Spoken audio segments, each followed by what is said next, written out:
What's up, everybody? Hope you're all doing great. In the next few minutes, this will be a little bit longer video. I kind of wanted to do something else. I've had quite a couple of requests asking me to kind of show how I do these analysis and these price predictions. So in this video, I just kind of wanted to do an analysis with you. Yeah, and just pointing out some things I look at, things I think of. Of course, technical analysis is also a lot of experience and getting to know certain patterns. But there are definitely things that I can tell you within a short video, and I can at least show you how I do these analysis. So exactly how I would do it for any crypto, only cryptos though. If you wanted to do stocks or Forex, it would be different because just certain things work better with cryptos and less good with stocks, Forex, and those kind of things. So first of all, I do want to tell you there has been a lot of in the whole crypto sphere there are a lot of people saying that technical analysis is bullshit, and a lot of people have been commenting like, you don't know what you're talking about, it's just technical analysis. If good news comes out, it doesn't make sense, and which is true. I mean, you should know, I try to say this as often as possible. News and fundamental big things such as a new corona variant are more important than technical analysis. I mean, technical analysis is at the bottom of the ladder in those kind of things. If good news comes out for crypto or for a certain coin, obviously it's going to go up, and it will probably ignore the first 2 to 3 resistance areas. You should know that, and you should always keep track of the news. And that's true. And technical analysis, definitely with crypto, you cannot predict the future. It's just very difficult. What you can do is find areas of interest which are more likely. I mean, trading is a chances game. You're thinking of more likely to find support there, more likely to find resistance there. You can find high confluence areas, so that those are areas where a lot of indicators, for example, come together. That makes it a high confluence area, and you can kind of, I mean, the chance is bigger that it will react to that area, and the more confluences, the bigger the move. So that is what you can do. You can gain a bias, and you can get these price areas which are, you know, more optimized to sell at or buy at. So yeah, so I just wanted to get that out of the way. Now let's quickly get into how I do such an analysis. So first of all, you might not see this because I often do these analysis just on the 4 hour. I start at the weekly. So then I start with fibs. Basically because in crypto, fibs are actually worth a lot.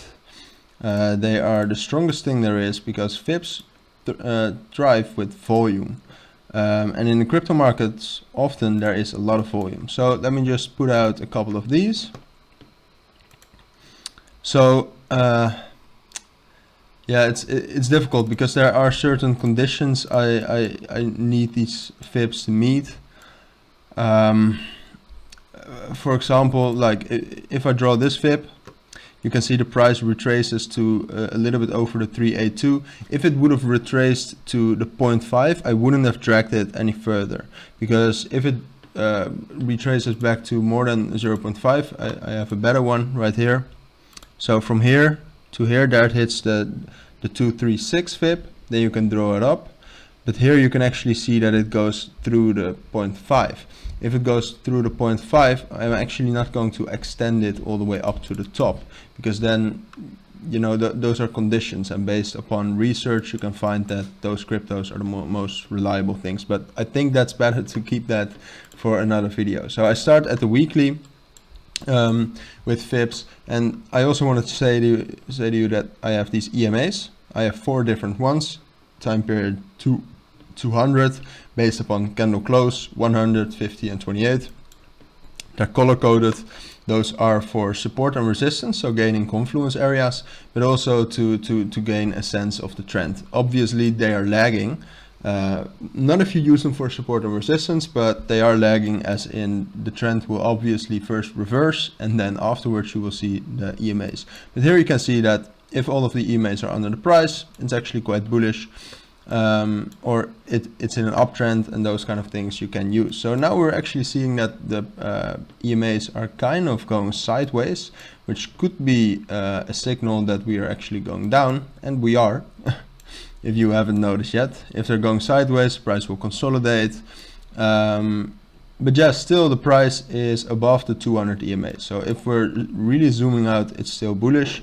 Here you can also see in the summer that the price, that the first two EMAs actually dropped down, and the 100 EMA went sideways, and still price went up. So that could still happen, but that's something else. So that's what I start with, basically, with the fibs. Then I also have this one from there to there, and then you can already get kind of high confluence areas. I mean, here are two fibs which you would have already known, and the price with that bearish fundamental move found support at it. So what I then do is I draw trend lines. Trend lines, oh, this is still from the thumbnail.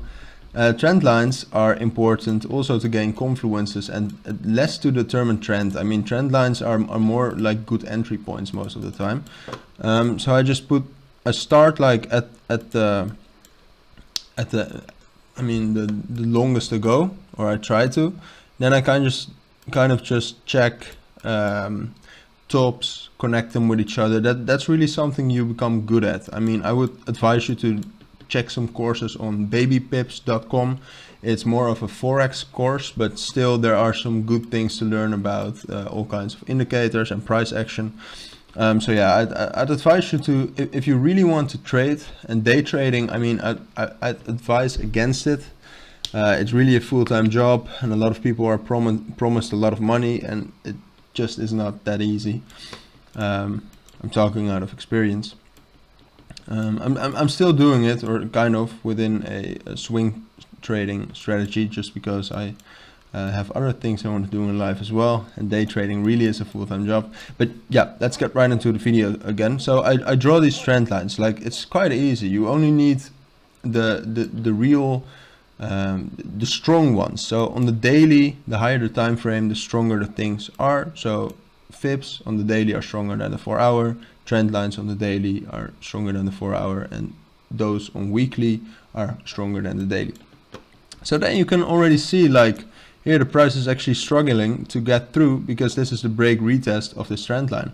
Obviously, that's not the only thing, because you can also see that the price has found resistance and support upon that level more often. So the last thing I do on the daily is I look for these areas, which I call key levels, but they're basically support and resistance. I mean, support can turn resistance, and resistance can turn support. It's really that people learn them in two different ways. I'm kind of against that, but yeah. So here you can see one, and this is really something you become better at by just doing it. So I'm actually not going to draw this one, because you can already see two fibs, so it's already in my head that that is a good level, or a strong level. Same goes for that small touch. Excuse me. So now you have actually found some interesting key levels, which also function to gain areas of confluence again. So if you have this together, this key level, together with the 200 EMA and these fibs, I mean, for example, this would be a very nice price area to buy from, and this could very well be the next support if we keep going down like this. Hopefully we aren't, but still. So yeah, basically that's how I do analysis. So this is really what it would look like in analysis to me, at least on a daily. Most often I switch to the 4-hour to kind of get a little bit of precise measurements, and then you also have to reset these trend lines sometimes, because trend lines are not set to a certain candle, or they are on the daily, but then they are set on a price, so you kind of have to adjust those, as you can see right here, if you want really precise entries. So yeah, you can see that this trend line actually broke and retested already. So that's quite bearish, and now we are at the retest of this trend line. So kind of what you do is you look at these important key levels, and here you can see that this was quite important, and when it actually broke, like we did just now, that means that the price, you gain a negative bias upon Ethereum, because it found resist or supported this all the time, and now it breaks. So then you kind of, I mean, it's difficult to explain, because it's more of a experience thing. I mean, you will find out that if that happens, price tends to do, I mean, now we're finding a break, a retest off of this. So there's a good chance, I mean, there's a good chance that we will find support off of there. But if we get back to this level, it's a strong level together with two trend lines. I mean, we're obviously going to see a negative hit off of this. And there comes, it's not obviously, but there's a high chance that we will find a hit off of it, and then we will at least go back to 3700, and from there it really depends on the touch off of this. If we have a strong touch such as this one, we might just go up there and do something like this, because that means that it's quite bullish, which increases the chance that we will actually get up to this key level again. And when a strong key level breaks, more often than not, it will break retest. So a break retest is something like this. So it breaks and it retests off of it.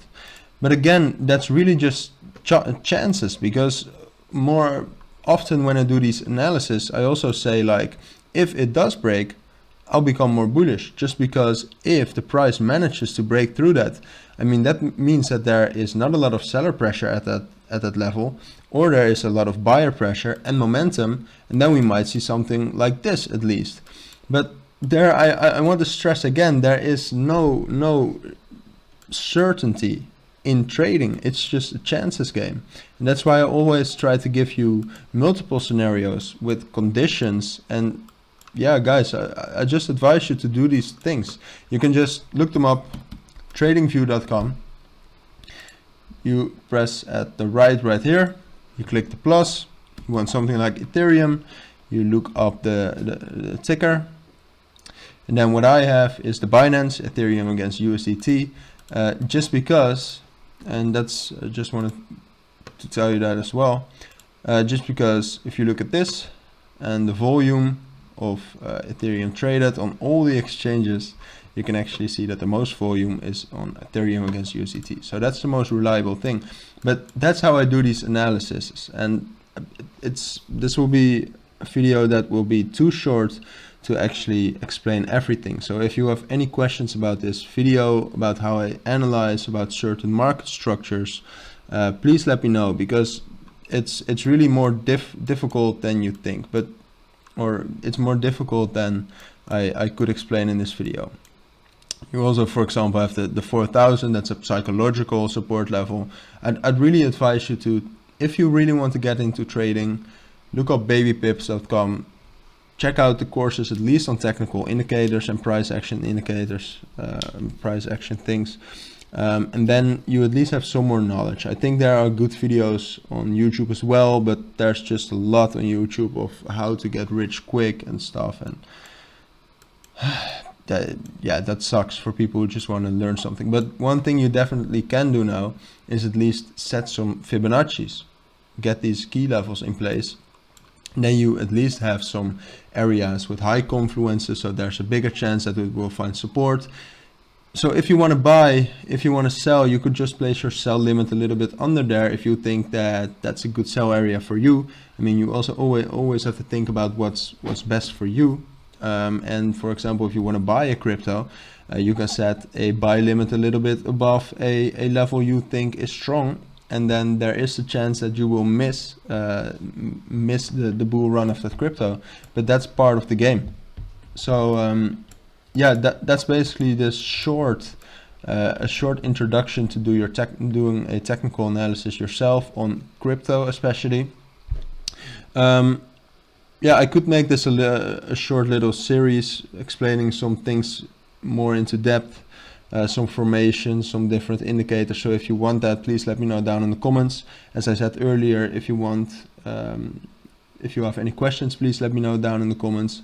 And as for now, thank you all for watching and listening, and I hope to see you all in my next videos. Bye.